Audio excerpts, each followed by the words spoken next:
The Bhagavad Gita is a manual to train your mind. In the series of talks, I will share with you the principles embedded in Bhagavad Gita, which if you apply to train your mind, you will be able to achieve your goal with more ease. Let us start with the first chapter in Bhagavad Gita. Let us take an example. Assume that you wanted a job change and you applied for an interview. And on the day of the interview, you are 10 minutes late to start from your home. 10 minutes late. You calculated the time well. You knew that it would take an hour to reach the place, but you are late by 10 to 15 minutes to start off. And as you move towards that office, there is a traffic jam. What will happen? Normally, the mind divides into three parts. One part of the mind starts feeling helpless. It starts praying. Somehow traffic has to get cleared, or somehow the interview time should be postponed so that I go and attend the interview. That's one part of the mind that feels helpless but still wants things to happen. That in a way is a Dhritarashtra mind. That mind did not foresee the activities that were needed to reach the office on time, to move out of your home on time, and still wanted to get through the interview. Dhritarashtra mind did not foresee, internally blind and externally blind.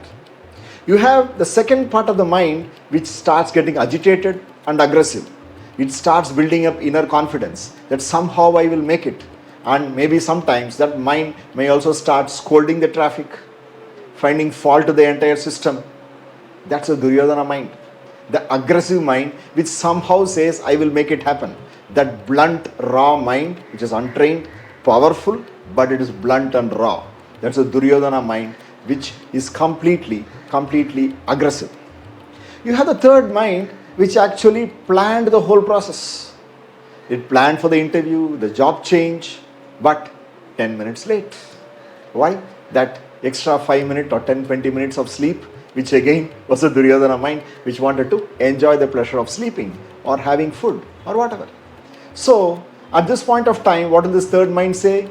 It starts feeling helpless and says, better give it up. I may not be able to change the job, or I'll find one more job. That's the Arjuna mind. The aspiring self within each of us that wants to change, but somehow wanting to make change happen. But what happens? At the time of execution, something happens and we do not do what we really want to do. Then we start feeling helpless. Gita is about managing these three parts of the mind. To clearly understand the helpless nature, but still the desiring helpless nature. It wants change, but feeling helpless in an attempt to change.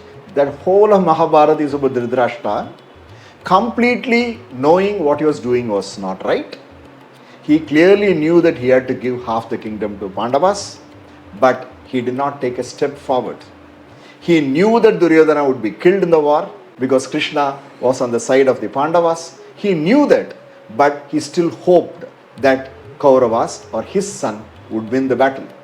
That is blind, I would say blind, I will not call it blind faith, I'll call it being blind to everything. In fact, before the beginning of the war, Sri Krishna gives Sanjaya, the assistant of Dhritarashtra, a divine drishti. Sanjaya can narrate what is happening in the battlefield sitting near Dhritarashtra.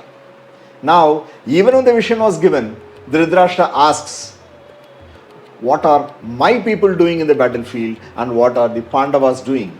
Which again is a very clear indication that he still treated Pandavas, who are supposed to be part owner of the entire kingdom, as the other, and everyone belonging to Duryodhana as him. He was blind, not just physically, but also mentally. That's the Dhritarashtra part of the mind. Then you have Duryodhana. Duryodhana comes into the center of the battlefield and starts narrating all the glories of the warriors of his side. He says, we have Dronacharya, we have Bhishma, we have so many kings, and so many is the number of our forces. He was very powerful voice, shouts and says, yes, and I'm going to win. Duryodhana is that part of the mind that thinks that somehow it will make it happen. Duryodhana, if you look into how his character has been in the entire of Mahabharata, is a man who just went against all his promises, who just was manipulative and wanted to get his things done at any cost, filled with vengeance, unjust, indulgence in sensual pleasures. That's the Duryodhana part of the mind that does not want to give up anything but fight even it means death or destruction of the entire clan. That's a part of the mind. If you really ask me, there is a part of the mind that just does not want to change. It knows, that to be healthy, you need a certain diet, a certain type of exercise. But it's not possible to do daily. You know that to be loving means it's more happy, pleasant, but you're not able to do that. That's basically because there is a mind from inside which asserts and says, somehow it will happen. I've spoken with many people.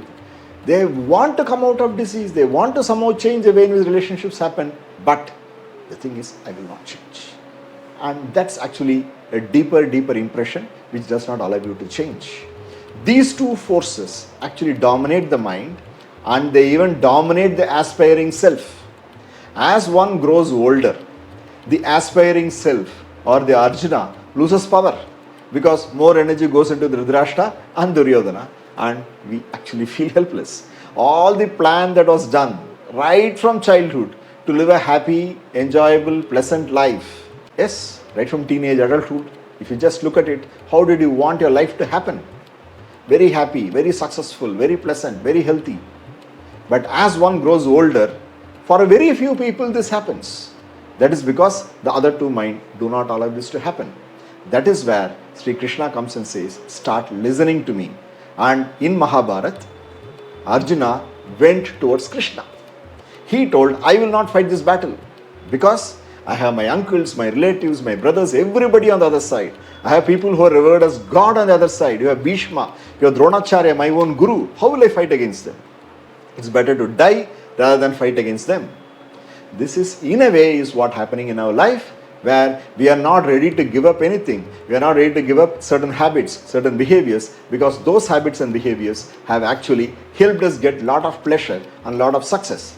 But now, in spite of knowing that this is not going to take us to a different level, to a new level, or maybe good health or more happiness, we are not able to give it up.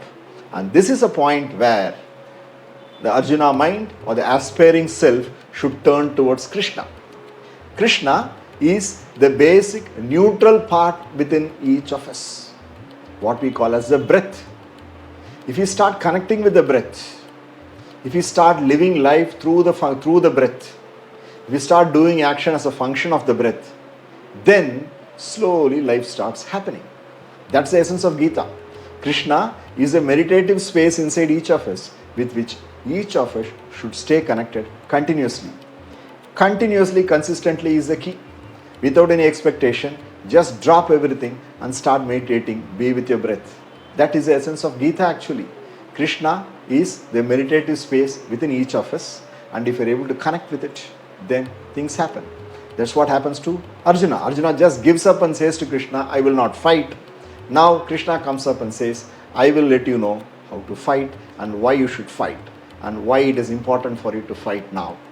We'll discuss about this as we move ahead in our lectures. Thank you.